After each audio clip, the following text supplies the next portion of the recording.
मेई ली Toronto में रहने वाली एक 13 वर्षीय चीनी कनाडाई लड़की थी। उसके घर में उनके पूर्वज सुनयी को समर्पित एक मंदिर था, जिसकी देखभाल करने में मेई ली अपनी माँ की मदद करती थी। उसकी माँ काफी सख्त थी और मेई ली को लेकर ओवर प्रोटेक्टिव भी। मेई ली हमेशा अपनी माँ को प्राउड फील करवाना चाहती थी, इसलिए वो उनकी हर बात मान लेती थी और पढ़ाई भी मन लगाकर करती थी। मेरी के 3 फेवरेट फ्रेंड्स थे, जिनका नाम था मरियम, प्रिया और एबी। वे चारों फ्रेंड्स बॉय बैंड चार टाउन की फैंस थी और उस बैंड पर पूरी तरह फिदा। चारों दोस्त स्कूल के बाद एक साथ खूब मस्ती भी किया करती थी। घर में मौजूद मंदिर को देखने काफी टूरिस्ट आते थे और मेइली की माँ मीन टूरिस्ट को अपने मंदिर और अपनी पूर्वज सुनिए की कहानियां सुनाया करती थी।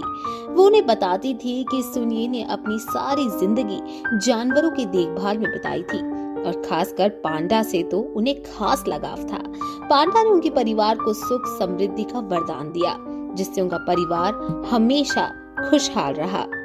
एक दिन मेली को पता चलता है कि चारटाउन बैंड उसके शहर में परफॉर्म करने आने वाला है और वो ये सब जानकर खुश होती है। इस बारे में वो अपनी माँ से भी बात करती है, लेकिन उसकी माँ इन सब चीजों से उसे दूर रहने के लिए कहती है। उस रात मेली जब सोने जाती है तो उसे बहुत डरावने सपने आते हैं। सुबह वो जब बाथरूम में घुसती है तो वहाँ मिरर में वो खुद की जगह एक बड़े रेड पांडा को देखती है, जिसे देखकर वो डर जाती है। वो चिल्लाती है और फिर जाकर चुपचाप अपने बिस्तर पर लेट जाती है, ये सोचकर कि शायद जब वो उठेगी तो सब ठीक हो जाएगा। इस बीच उसके माता पिता उससे पूछते हैं कि वो बाथरूम में क्यों चीखी, लेकिन वो उन्हें कुछ नहीं बताती।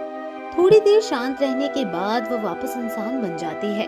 वो समझ जाती है कि उसे इंसान बने रहने के लिए हमेशा शांत रहना पड़ेगा। जब वो स्कूल पहुंचती है तो वहाँ टाइलर नाम का एक लड़का उसे तंग करता है, जिससे मेइली को वापस गुस्सा आने लगता है और वो वापस रेड पांडा में बदलने ही वाली होती है कि किसी तरह वो अपने गुस्से पर कंट्रोल करती है और अपने क्लास में जाकर बैठ जाती है। मेइली को पता चलता है कि उसकी मॉम उसके क्लास के बाहर खड़े होकर उस पर नजर रख रही थी। वो ये देखकर फिर परेशान हो जाती है और रेड पांडा में बदल जाती है। उसकी माँ ये देखकर हैरान रह जाती है। मेली भागते भागते किसी तरह घर पहुंचती है। उसकी माँ भी घर पहुंच जाती है। मेली अपने कमरे में बैठकर रोने लगती है। उसके माता पिता भी कमरे में पहुंचते हैं। बातों बातों में मेली को अपने पिता से पता चलता है कि उनके पूर्वज सुनयी को अपनी बेटियों की रक्षा के लिए ये वरदान दिया गया था और तब से परिवार की हर महिला उम्र होने पर पांडा में बदल जाती है। मेली की माँ मिंग उसे इस परिवर्तन के पीछे का कारण बताती है।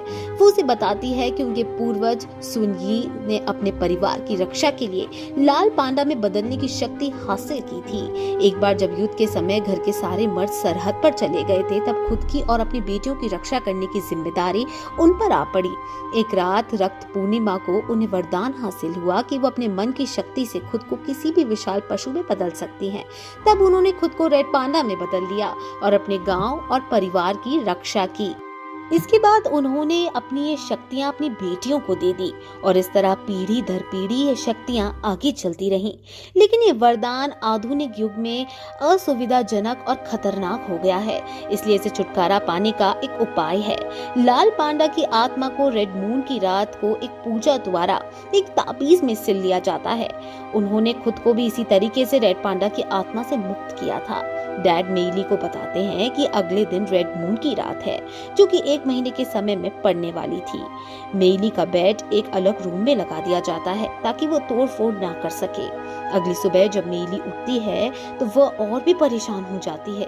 वो किसी भी तरह रेड पांडा से छुटकारा चाहती थी। वो रूम में बैठकर रोने लगती है।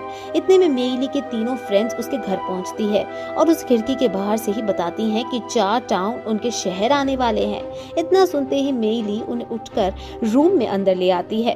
तीनों दोस्त पहले तो रेड पांडा को देखकर बहुत डरती हैं, लेकिन फिर मेली के समझाने पर समझ जाती हैं। वो रो रो कर उन्हें अपनी तकलीफ बताती है। तीनों दोस्त उसके गले लग जाती हैं और उसे बताती हैं कि चाहे वो इंसान के रूप में रहे या पांडा के, वो हमेशा उसके दोस्त रहेंगी और उनका प्यार कभी भी कम नहीं होगा। शांत होते ही मेली वापस इंसान में बदल जाती है। मेइली को पता चलता है कि अपने फ्रेंड्स पर फोकस करने से वो शांत रहती है और इससे उसके भीतर के रेड पांडा को कंट्रोल करने में मदद मिलती है। चारों दोस्त चार टाउन के कॉन्सर्ट में जाने की योजना बनाते हैं और मिंग के वहां पहुंचने से पहले मेइली अपने दोस्तों को वहां से भगा देती है। मेइली और उसके सभी दोस्तों को उनके पेरेंट्स कॉन्सर्ट में जाने की परमिशन देने से मना कर देते हैं। तब चारों दोस्त कॉन्सर्ट में जाने के लिए पैसे जुटाने का एक अनोखा प्लान बनाते हैं। स्कूल के बच्चों को रेड पांडा दिखाने के बदले वो चारों उनसे पैसे लेना शुरू कर देती हैं और अपने पांडा प्रोडक्ट्स को भी उन्हें सेल करने लगती है। इस तरह उनके पास काफी पैसे जमा हो जाते हैं, लेकिन अभी एक टिकट के पैसे की कमी हो रही थी। तभी स्कूल का वो बदमाश लड़का टाइलर उनके पास आता है, जो मेइली को परेशान किया करता था। टाइलर उसे अपनी बर्थडे पार्टी में पांडा बनकर आने को कहता है। मेइली टाइलर के जन्मदिन की पार्टी में पांडा के रूप में भाग लेने के लिए मान जाती है, लेकिन इसके बदले वह टाइलर से $200 मांगती है। टाइलर उसे पैसे देने के लिए मान जाता है। मेई अपने घर के लोगों से छिपते छिपाते टाइलर के यहाँ पहुँचती है और उसकी पार्टी में परफॉर्म करती है। सब मिलकर वो खूब मस्ती करते हैं। पार्टी में मेई को पता चलता है कि चार टाउन का कॉन्सर्ट उसी रात 25 तारीख को है, जिस रात रक्त पूर्णिमा है और जिस रात उसे रेड पांडा से छुटकारा दिलाने वाली पूजा में भाग लेना है। ये सुनते ही वह फिर गुस्सा होने लगती है, क्योंकि अब वह कॉन्सर्ट में नहीं जा पाएगी। एक बार फिर वह रेड पांडा में बदल जाती है। इस बीच टाइलर वहाँ पहुंचकर उस पर चिल्लाता है, जिससे रेड पांडा बनी मेई उस पर हमला कर देती है। तभी मिंग वहाँ पहुँचती है और मेई को वहाँ देख बहुत गुस्सा होती है। वो उसके दोस्तों पर उसका फायदा उठाने का और उसे बिगाड़ने का आरोप लगाती है। मेई के दोस्त उससे कहते हैं कि वो उनको बताए कि उन्होंने कभी उसका फायदा नहीं उठाया। माँ की इस हरकत से मेई बहुत शर्मिंदा महसूस करती है, लेकिन वो अपनी माँ का विरोध करने से डरती है और अपने दोस्तों के बचाव करने में विफल रहती है। आखिर कॉन्सर्ट की 25 तारीख आ ही जाती है और मेई की फ्रेंड्स उसके बिना ही कॉन्सर्ट देखने चली जाती हैं। मेई पांडा से छुटकारा पाने वाली पूजा में लग जाती है। पूजा के लिए एक सर्कल बनाया जाता है और मेई को उसके भीतर बिठा दिया जाता है। मेई की नानी और उसकी आंटीज भी पूजा के लिए पहुंच जाती है। सब मिलकर गाना गाने लगती हैं। कुछ देर बाद मेई अपने आप को एक बैम्बू फॉरेस्ट में पाती है, जहाँ उसे अपनी पूर्वज सुनगी दिखाई पड़ती है। पांडा से छुटकारा पाने के लिए मेई को एक मिरर से होकर गुजरना था, लेकिन एंड वक्त पर ये अपना इरादा बदल देती है। वो पांडा से अलग नहीं होना चाहती। वो सबको ये बताती है। उसकी माँ उसे बहुत समझाती है, लेकिन वह नहीं मानती और वहां से भागकर कॉन्सर्ट में पहुंच जाती है। पूजा से भागते वक्त मेई मिंग को दूर धकेल देती है। इससे मिंग गिर जाती है और उसका लॉकेट टूट जाता है। लॉकेट के टूटते ही उसका अपना पांडा, जो लंबे समय से दबा हुआ था, बाहर निकल आता है। मेई और उसके परिवार की बाकी महिलाओं के विपरीत मिंग का पांडा बहुत ही बड़ा होता है। कॉन्सर्ट में पहुंचकर मेई अपने दोस्तों से अपनी गलती के लिए माफी मांगती है और वो सब उसे माफ कर देती हैं और उन्हें पता चलता है कि टाइलर भी एक चार टाउन फैन है। वो सब मिलकर मजे करने लगते हैं। मेई की माँ एक बहुत ही बड़े पांडा के रूप में कॉन्सर्ट में पहुंचती है। सब उसे देखकर भागने लगते हैं। मेई की माँ उस पर गुस्सा करती है और उसे पूछती है कि उसकी हिम्मत कैसे हुई उनकी बात नहीं मानने की और उनकी बेइज्जती करने की। अब गुस्से में आई हुई मेई भी पांडा में बदल जाती है। मेई का अपनी माँ से झगड़ा हो जाता है।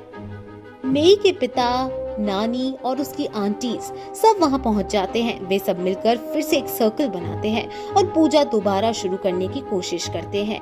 नानी और आंटीज मिंग को एक सर्कल में खींचने के लिए अपने तावीजों को तोड़ देती हैं, जिससे वे सब वापस अपने अपने पांडा रूप में आ जाते हैं। सब मिलकर मिंग को खींचते हैं और किसी तरह उसे वापस सर्कल में लाया जाता है।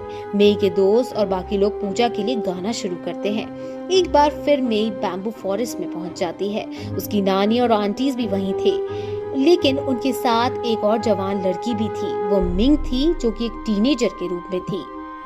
मिंग पांडा के रूप में अपनी ही मां को चोट पहुंचाने के कारण हैरान होती है और जल्दी पता चलता है कि उसके ओवर प्रोटेक्टिव पर्सनालिटी के पीछे उसकी शर्म और पछतावा छिपे होते हैं। अचानक मिंग को समझ आता है कि उसकी मां जो करती है वो क्यों करती है। इधर मिंग को भी अपनी गलतियों का एहसास होता है और वो मानती है कि वो ओवर प्रोटेक्टिव हो रही थी। मिंग और मेई के परिवार की बाकी महिलाएं मिरर से पास होती हैं और अपने अपने पांडा से छुटकारा पा लेती हैं। मिंग मेई से अपने पांडा से छुटकारा पाने के लिए कहती है, लेकिन मेई ऐसा करने से इनकार कर देती है। मिंग को महसूस होता है कि उसे मेई के फैसलों का सम्मान करना चाहिए। एक बार फिर सब पहले जैसा हो जाता है, सिवाय इसके कि अब मेई अपने पांडा रूप के साथ रहती है। मेई जल्द ही अपने पांडा रूप का इस्तेमाल कर अपने परिवार में एक्स्ट्रा इनकम लाने लगती है। अब वो अपने परिवार के मंदिर में टूरिस्ट का स्वागत एक पांडा के रूप में करती है। मेई की माँ भी इस नए परिवर्तन को एक्सेप्ट कर लेती है।